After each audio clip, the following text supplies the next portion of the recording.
Hi, my name is David Batsoffen and I host a blog called Travel and Things. And this is a series of In Conversations With, where I take time to chat to people who are in and out of the industry that I work in, both travel and entertainment. And my guest on this particular In Conversation With is Howard Rogerson, who is the Managing Director of Ruggedwear. And if you don't know that, it's on the wall behind him. Howard, how are you doing? Hi, good afternoon, David. I'm very well, thank you. I'm also charged with a cup of coffee as we brace ourselves for this cold front that's coming through. But I'm very well, and thank you that you've joined me this afternoon. So firstly, tell me, where do you find yourself in lockdown? So we're in the Lowveld. We're very, very privileged to be working out of Nelspruit. I live in White River, which is just a skip up the road from Nelspruit. But our offices are in Nelspruit, so we haven't quite got the cold weather yet. We're still in the mid-20s today, so we're very, very fortunate. Yeah, but you've got jackets and things behind you, so if it gets very cold during this interview, you can just reach behind you and put on one of your products. I might just need to do that. You might just need. Are you able at the moment to sell your entire range, or are you only able to do specific products, Howard?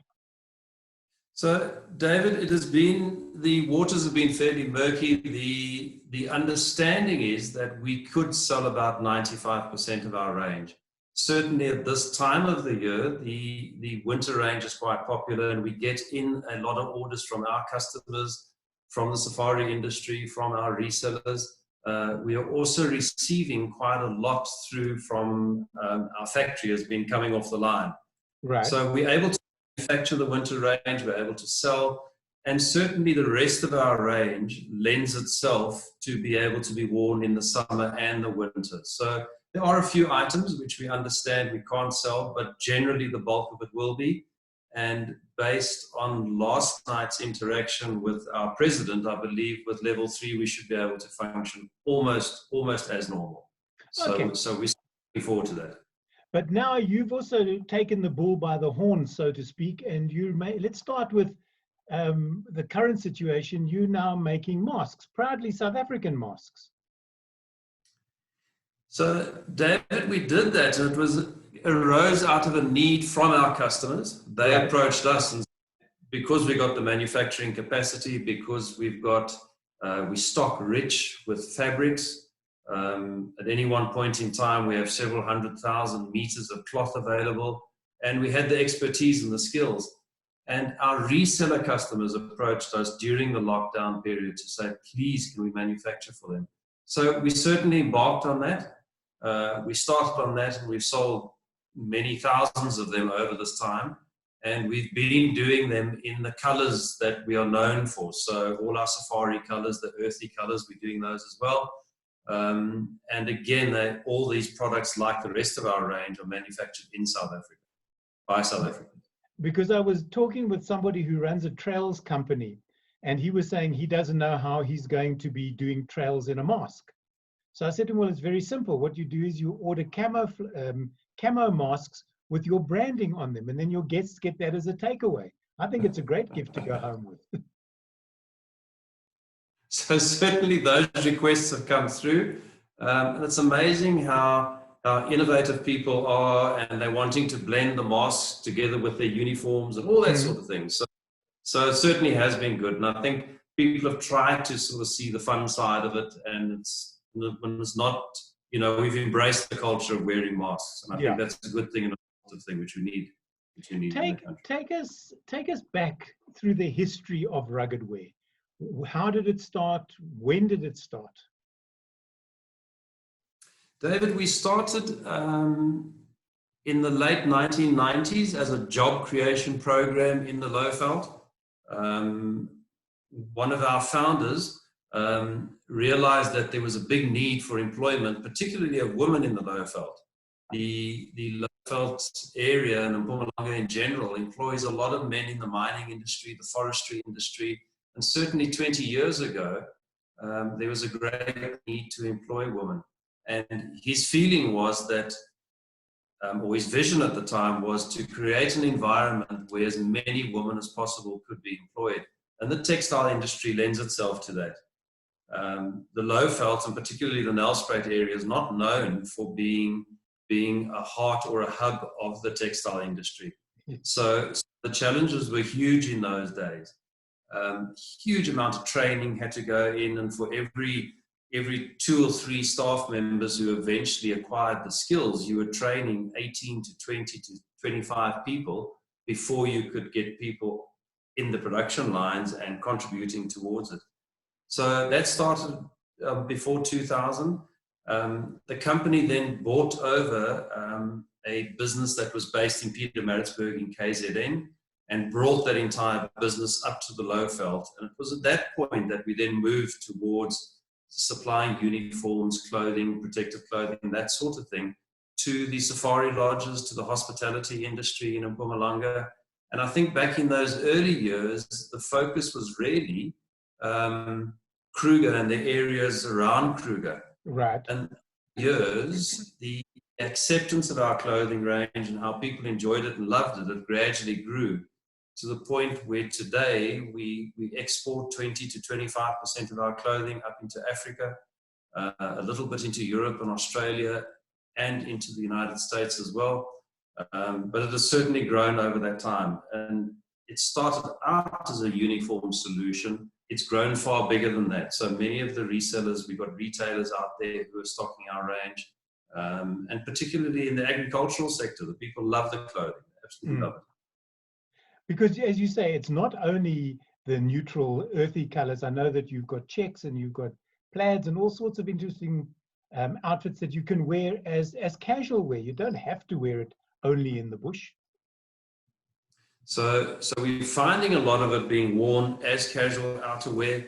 And certainly we brought in all the different colors. Every summer we bring in different checks. We brought in t-shirt ranges, and we're quite excited about the new t-shirt range that will be coming out this coming summer. Even the shirt that I'm wearing, which is navy blue. So there's quite a vast range that, the range has expanded hugely over the last 4 or 5 years. But where do you get the ideas for the range? Does it come from your customers? Does it come from you, from the team, that you sit down and go, well, I think we need X, we don't have it, so let's just go out and try it? So David, it comes from a number of different areas. I think we've always, as a company, been quite interactive with our customer base, and particularly our market. And the ideas come from the market. So all the new innovations, all the different styling things is often driven by our interaction with customers or people who wear the garments, particularly when we're going out to lodges, when we're going out into the agricultural areas. People will be quick to tell you why they love a particular item, and they'll tell you what they think you should add to the garment. So we get some really amazing ideas.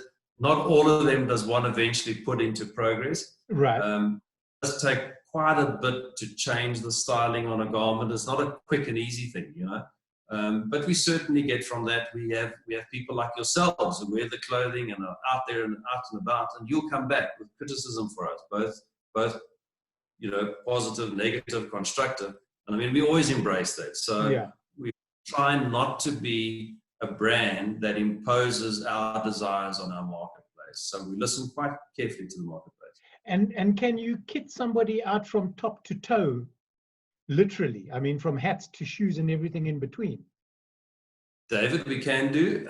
We've got the full range. So we've got a small range of footwear, but it's geared around our specific target market. And we literally do from trousers to socks to belts to all the different accessories. And at this time of the year, people are looking for gloves and scarves and beanies and that kind of thing. So we do the full range. So it is always quite rewarding to see someone moving around and they're wearing the full kit from top to bottom. So it is good. It is good. It's excellent. No underwear planned just yet. David, it's been tempting, but the answers are resounding no. I know you offered to model, but we've declined that offer. What do you mean offered? The photographs are already up, Howard. You just don't know where to look for them. I hope not. So does my attorney. And for that matter, so does my wife. I'm sure. Howard, from a product point of view, do you work one season in advance, or are you already looking into 2021? So, David, we are almost, to do your planning for a particular season, you need to be starting that work 12 to 18 months in advance. Right.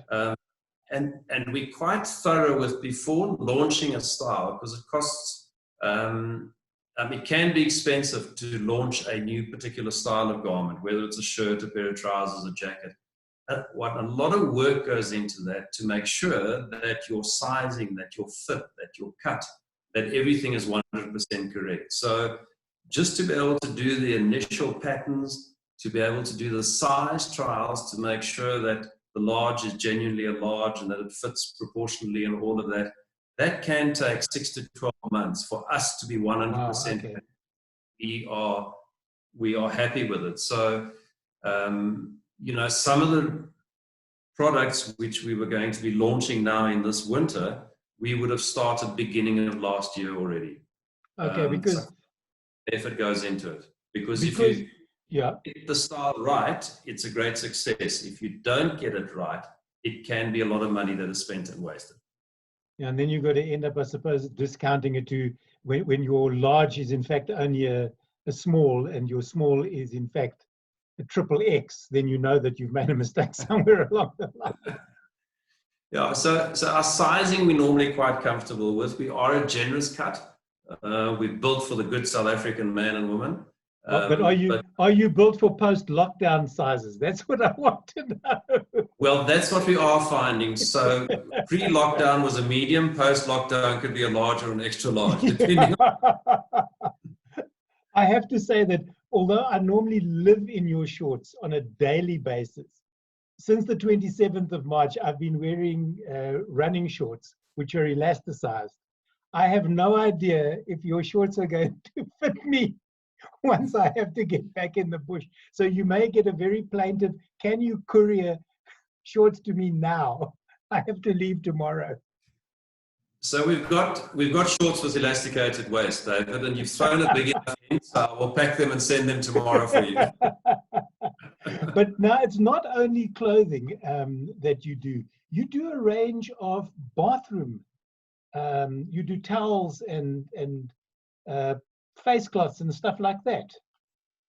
Correct, David. So because a big chunk of our business goes into the hospitality industry, and again, just listening to the market, we were approached and asked, could we start manufacturing and producing towels for the South African market? Mm-hmm. My understanding is there is a lot of change that has happened within the toweling market within South Africa, with companies that have been moving and maybe not succeeding. And we slowly, very gingerly went into the market during the middle of last year, and it has taken off.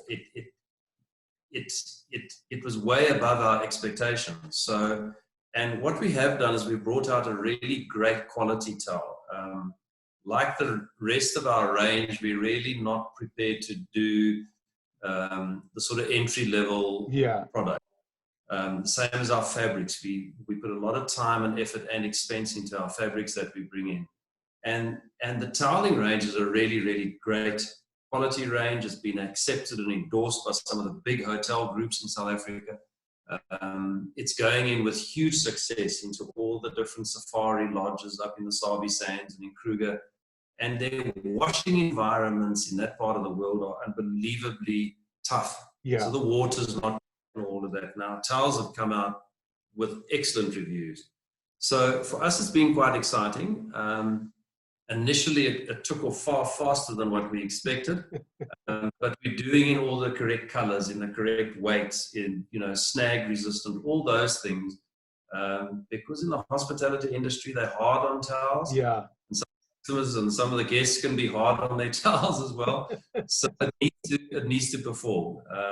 And so that's taken off quite nicely for us. We're quite excited about it. Now, you say things like snags snag resistant, and that people who buy towels, like myself, we just go and buy towels. We don't think of that. We don't think of the weight, any of that sort of stuff. So maybe there's a learning curve for us, because it's not only for the hospitality industry. You can buy them and use them at home if necessary. If they're going to stand the test of time in a lodge, they're certainly going to stand home use and give you towels for a longer period of time. Correct. So a lot of our resellers have taken the range on board as well, and that's been good for us. But certainly those are important factors. So I mean, we do a really fluffy, bulky towel, which really feels good, and it's just nicely absorbent. It's 100% cotton, and the snag resistant thing is critically important, because people will dry themselves off when they're wearing rings and things like that. Yeah. And it can, and the lodges must have a really good looking towel going into their rooms, so they can't have it with things unraveling and whatever like that. So I've always wondered why, and I know you make them in a range of colors as well, which I'm truly grateful for. I've never understood lodges that put beautiful white towels into your bathroom when the majority of their lodge is red dust. Now you come back, you've had a shower, and you know, when we were young, our mothers always said you must wash behind your ears. Maybe you've forgotten. Now you wipe behind your ears and you've got 2 brown streaks on the towel. Why lodges don't do either the gray or the brown, I don't know, unless it's a thing that the guests want white towels because it means that the towels have been cleaned, rather than maybe hiding the stains in the color of the towel. Yeah, David, I think you've spoken right to the point. I think it's the feeling that something white and crisp and fresh is a lot cleaner than that same charcoal gray towel or the stone color towel. But it certainly isn't. I mean, the lodges and top-end hospitality places are literally washing towels every single day. Yep. To be able to replace, to be able to put clean towels. So, some of the hotels, are saying they will go through several thousand towels in a year because of the cycle, because they're constant washing. You need one in the room and one in housekeeping and one in the laundry and that kind of thing. And then people you hear stories that the ladies will go and try and color their hair and they'll wipe it off on a white towel. Yeah. So it's great for business. It's not great for the hotel. I have been to a lodge recently where they've got a notice up to that effect. You know, if you are going to color your hair, please use the pool towels, which are dark, rather than using the bath towels, which are white. But David, I don't think that notice is for your attention. I can't imagine you coloring your hair, so I don't think that's. If you haven't been too successful at it. I'm so bored at the moment. If I could find a hair coloring product, I might just take a stab at doing my beard, taking it from grey to pitch black or something like that, just for the hell of it. On that note, are you only selling bath towels, or are you doing bath mats and face towels and face cloths as well? Yeah. So David, we've done effectively all the toweling products that you would use in your bathroom. We do a nice, good 1,000-gram, heavy, chunky bath mat. We do face cloths right up to a bath sheet, which is the nice, big, sort of close yourself in on.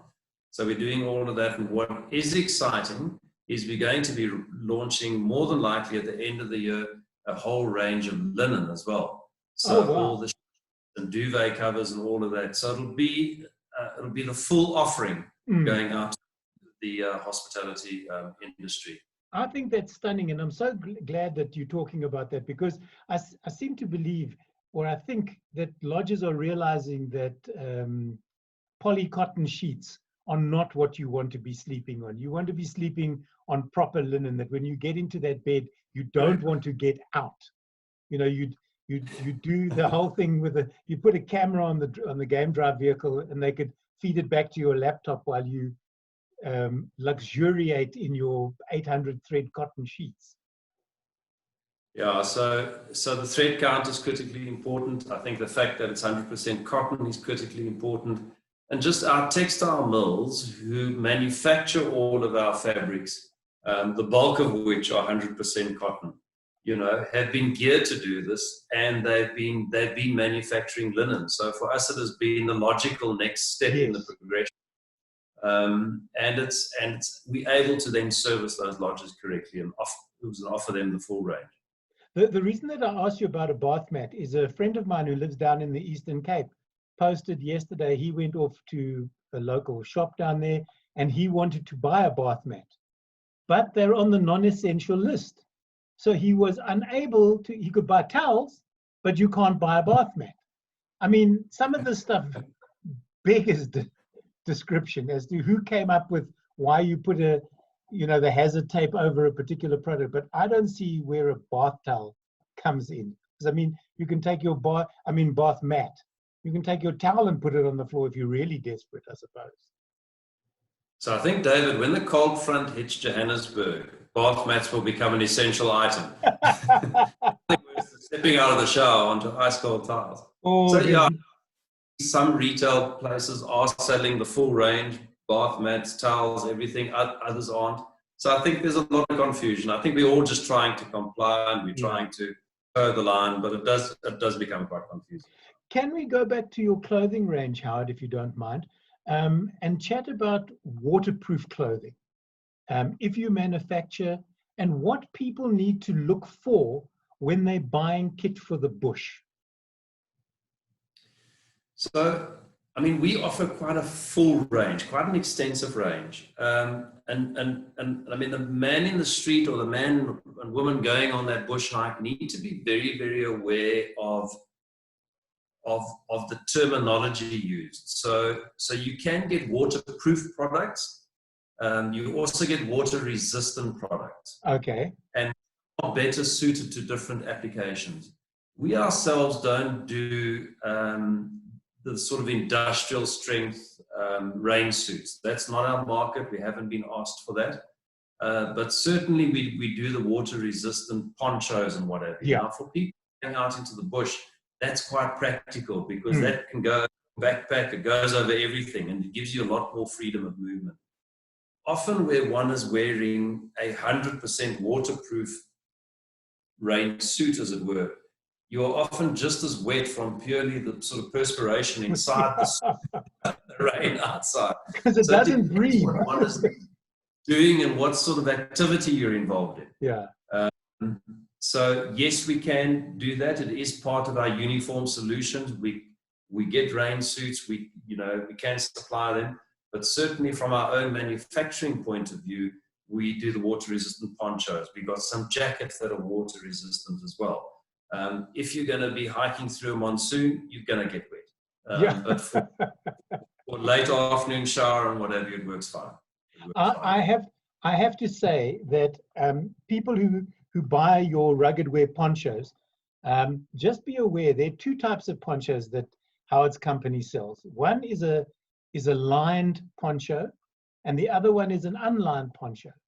And I'm here to tell you that if you buy lined, you're going to be perspired. As Howard says, you're going to be wet inside and out. The unlined is just enough. It weighs just enough. But still you can sweat in that thing because it keeps you, aside from dry-ish, it keeps you very warm. Yeah. So we find a lot of the companies who are operating these open safari vehicles, they particularly buy our ponchos because if you're driving and there's a certain amount of rain, there's still a certain amount of moisture coming through into the vehicle, and it can be quite cold early morning or late evening drives, and that's where the lined ones come into their own because it can get really cold because you're traveling in an open vehicle, the wind just cuts through whatever you're wearing, and that's unbelievably well. Yeah. People forget that, Howard. You wake up in the morning, it's a relatively warmish summer or spring day, even autumn day in the bush, and you think, it's not that cold. I'm not going to take a jacket with me. And you hop onto that game drive vehicle and you haven't even gotten to the gate of the lodge and you are frozen solid.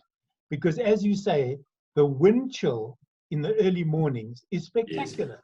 And most of those game drive vehicles drive with the windscreens down. So there's nothing to protect you. And the bigger challenge is that the field guard's going to take another 2 hours before he stops for his coffee stop. Yeah. Well, then you're frozen. While you're frozen.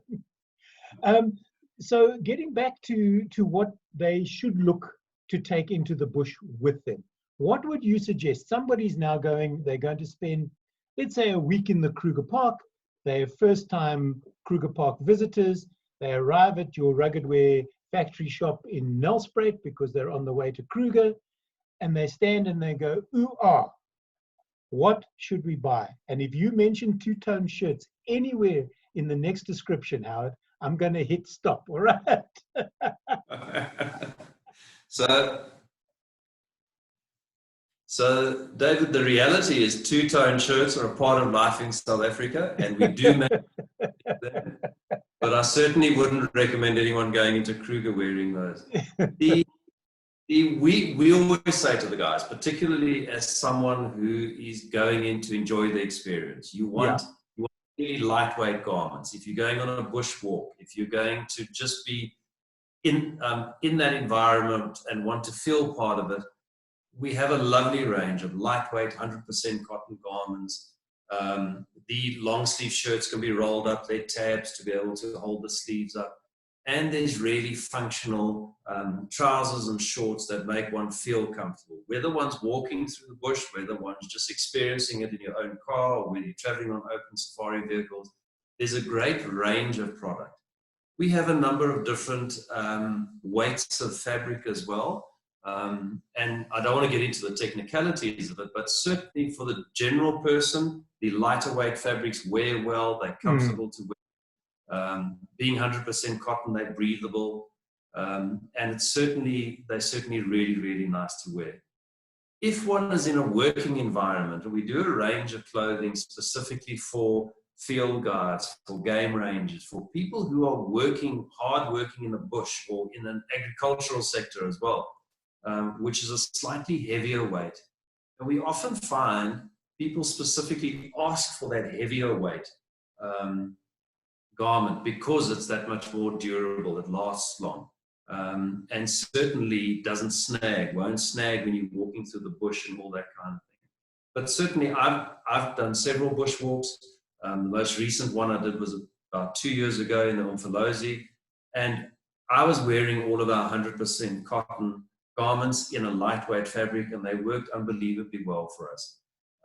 We've also got a lot of jackets which are quite lightweight as well, so you don't feel down with heavy clothing and those cumbersome and what have you like that. A lot of the poly cotton garments tend to be quite hot to wear. They feel to the touch. They look quite nice. They're often trendy, but they can be quite hot. They're not absorbent. They're not breathable, so they tend to be a little bit warmer. But certainly we've got the full range, and it's for men's and ladies as well, and complementary. Now, you alluded earlier to gloves and beanies. I'm assuming that's also on the shelves. Hopefully we will be able to get back into the bush while it's still winter. Otherwise we can always buy as gifts for next year. So for many of us, David, we got bigger withdrawal symptoms about staying out of the bush than we got withdrawal symptoms about cigarettes and booze. So we hope. But yeah, we've got beautiful fleece gloves. We got the scarves and all the beanies and what have you. And already I see those orders coming through because I think people are preparing themselves for the cold. And certainly for the lodges and the companies that are working in the bush, they're still going about their work. They're still protecting the game. There's anti-poaching squads out there, and people are doing maintenance. They're working in those lodges. So a lot of that business is still coming through. But we remain hopeful that we'll soon be able to get back into the environment. Now, I know that your factory showroom is in Nelspruit, hidden away in the back of Beyond, in a car park that if you don't know where it is, you're going to have to ask directions to find. But is there anywhere else that your products are sold for people, let's say in Johannesburg, who want to buy some rugged wear kit? Can they buy here or in Pretoria? So, David, what we've done is we are effectively listing all of our resellers onto our website, and we could certainly guide people. We have a number of different resellers, and I wouldn't want to single out any of them now, but certainly the bulk of the big co-ops carry our range. There are a lot of from top-end, high-end resellers to small little shops that are maybe they have specific attentions where it is people that are, little shops that cater for the hunting industry or cater for the fishing industry and whatever like that. So we have a number of outlets, and certainly through our website, you can find access to all of those. Or if you're in a specific town, we often find people sending an email to us and they're in some little town in the Northern Cape and they say, where on earth can we get your range? We certainly can put them in touch with the closest reseller. We also have an online shop as well, but we certainly encourage our customers to work through our resellers because they can go into their shops, they can try on their garments, they can feel them and pick the right thing. Yeah. We have huge faith in our resellers that they'll advise them correctly. Great. Howard, I've just had an SMS. Would you believe? I didn't think those things still existed. From somebody called... It's the end of the month. Our data levels are low. From somebody called Bob, who wants to know if you stock, what is this? Rifle slings, gaiters, and bags of any sort. No, so we're not doing those accessories. So no rifle slings or anything. The gaiters we do, because a lot of people on bushwalks want those. But certainly not any bags or leather bags or anything like that. We aren't into that. Okay. So now I know when you and I spoke before this conversation, you'd mentioned about your store mascot. And I don't know if you've got the unnamed mascot to hand with you. So we've had a little fella that is mascot, and he's been in the company for several years. Right. He's never really got the right name, David. So we have a number of names within the company for him, but we just thought maybe your audience would be able to give him a more appropriate name. Okay. And reach across and get the little guy. So he's the rugged wear rhino, and we're with people in the area who care for rhino orphans and all that kind of thing as well. So this little orphan has had a tough time. He spent many weeks on his own now during the lockdown, and we thought to make it up to him, we'd give him an official name. So I'm hoping your audience can contribute and maybe come up with the right name for the little chap. He is wearing a two-tone shirt. You'll be impressed, eh? The poor thing. No, Howard, come on. Not only is he hunted for his horn, now you've got to make the little... Now, hang on a second. We have to be gender neutral with him or her or it. But he or she has got the sort of John Travolta look, so the collar's up and whatever you like that. He's quite a feisty. And he actually sits in all our meetings as well. Really? He's spoken, doesn't say much, but his presence is felt. So if people want to name him, where can they send the names to? And basically, what's in it for them? So, David, I think we're going to put you to work. If they can send the names to you, all right. You and I will be the adjudicator of the winning name, and whichever name we eventually decide on, whoever submitted that name, we'll give them a 2,000 Rand gift voucher. I think that's amazing, Howard. I really do. We'll be in touch with them. We'll help them. We'll put them in line with one of our resellers, or we can help them directly from Nelspruit. But they will win a 2,000 Rand gift voucher because we just felt Rhino needs a name. The easiest way to get hold of me is on my email. I don't want to give out my cell phone number. You never know what's going to happen, but you can do david@travelandthings.co.za. That's david@travelandthings.co.za. Should we put a time limit on this or just run it for a few weeks and see what happens? I think, David, let's run it for 2 weeks and let's see what comes out. Okay.